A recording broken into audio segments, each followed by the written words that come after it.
Rescue 1112 اب ایک بار پھر سے ناکام رہی اور مسلسل دیر سے آمد کا اپنا دیرینہ ریکارڈ توڑ نہ سکی۔ ریسکیو 1122 اب ایک بار پھر سے ناکام رہی اور مسلسل دیر سے آمد کا اپنا دیرینہ ریکارڈ توڑ نہ سکی۔ احتشام کلیکشن مسلم بازار بھمبر پر بجلی کے شارٹ سرکٹ کی وجہ سے پوری دکان جل کر راکھ بن گئی۔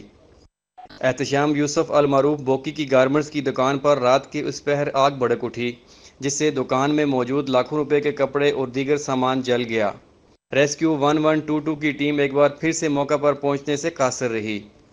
مسلسل کالز کی گئیں جن کی کوئی سنوائی نہ ہو سکی۔ ریسکیو ٹیم پورے 45 منٹ بعد پہنچی جبکہ اس کا سارا سامان جل چکا تھا کیونکہ دکاندار تب تک اپنی مدد آپ کے تحت آگ بجھا چکا تھا۔